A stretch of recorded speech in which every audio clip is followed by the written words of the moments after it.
UP में होने वाले ब्लॉक प्रमुख चुनाव की, उत्तर प्रदेश में अब ब्लॉक प्रमुख के चुनाव की घोषणा कर दी गई है। यूपी में 826 ब्लॉक प्रमुखों के चुनाव के लिए 10 जुलाई को वोट डाले जाएंगे और 10 जुलाई को ही नतीजे घोषित कर दिए जाएंगे। ब्लॉक प्रमुख पद के लिए नामांकन 8 जुलाई को किया जाएगा। नामांकन सुबह 11 बजे से दोपहर 3 बजे तक होगा। इसी बीच लखनऊ के 8 ब्लॉक में 10 जुलाई को होने वाले ब्लॉक प्रमुख पद के चुनाव के लिए जिलाधिकारी ने सहायक निर्वाचन अधिकारियों की तैनाती कर दी है।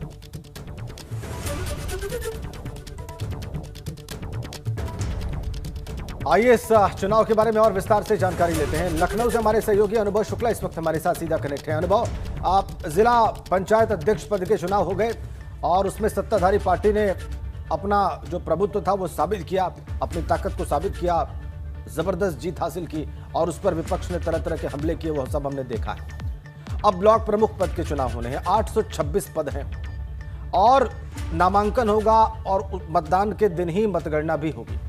इसमें आपको विशेष क्या लग रहा है और पार्टीवार जो स्थिति आपको नजर आई है पूरे प्रदेश में, वो भी हमारे दर्शकों को बताइए।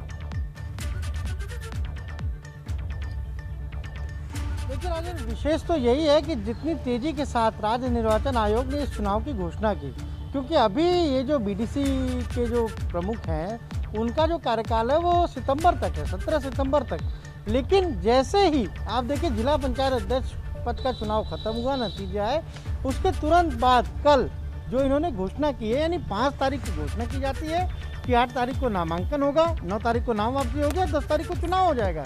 इतनी तेजी दिखाई है राज्य निर्वाचन आयोग ने इस चुनाव को कराने में।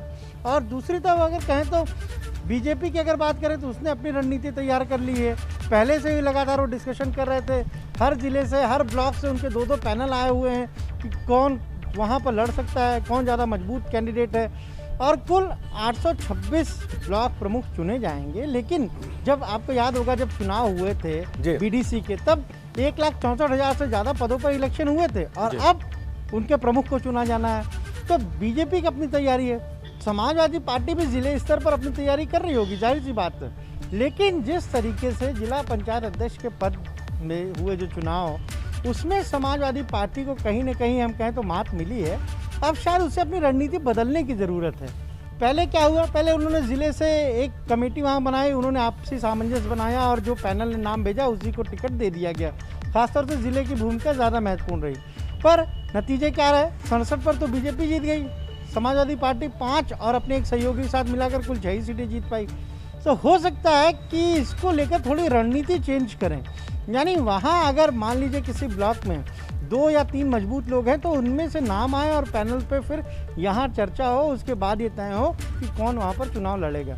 क्योंकि अब समाजवादी पार्टी के पास यही एक चुनाव बचा, हम कहें 2022 के इलेक्शन से पहले, जहाँ वो ये दिखा सकती है कि कम से कम सपोर्ट उसके साथ भी है लोगों का। हालांकि पंचायत चुनाव को कहते हैं कि जब डायरेक्ट इलेक्शन हुए तब देखिए लोगों ने समाजवादी पार्टी को वोट दिया, पर जो चुनाव खत्म हो जाते हैं फिर उनकी महत्ता भी खत्म हो जाती है। अब बात हो रही है कि ब्लॉक प्रमुख के जो चुनाव होंगे। अनुभव, एक बात जरूर स्पष्ट कर दीजिए हमारे दर्शकों को। अनुभव, आपने कहा सितंबर तक कार्यकाल है इन ब्लॉक पंचायत सदस्यों का, अब चुनाव हो चुके हैं और अगर अभी फिर से उनका चुनाव हो जाए ब्लॉक प्रमुखों का, तो उसके बाद की स्थिति क्या होगी? क्या पुराना जो पंचायत है या उसके सदस्य हैं उनका कार्यकाल एब्रप्टली अभी समाप्त हो जाएगा और नए लोग अपनी भूमिका शुरू कर देंगे?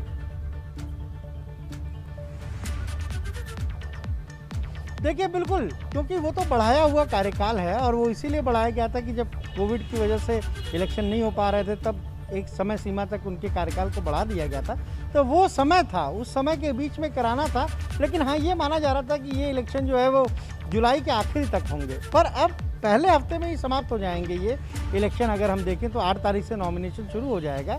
तो वो जब नया हम कहें तो जो बीडीसी चुन लेंगे जिसको प्रमुख को, तो फिर वही सब काम करेंगे और उन्हीं को सारी जो जिम्मेदारियां हैं उन्हीं को मिल जाएंगी। फिर जो पुराना कार्यकाल था वो तो समाप्त हो जाएगा अपने आप, जैसे ही स्वतः वहां पर नए ब्लॉक प्रमुख चुन लिए जाएंगे। आपने बहुत ही महत्वपूर्ण जानकारी दी, आपने बहुत की इन्फॉर्मेशन दी, बहुत ही अहम जानकारी दी हमारे दर्शकों को और बहुत बहुत धन्यवाद आपका इस महत्वपूर्ण अपडेट के लिए।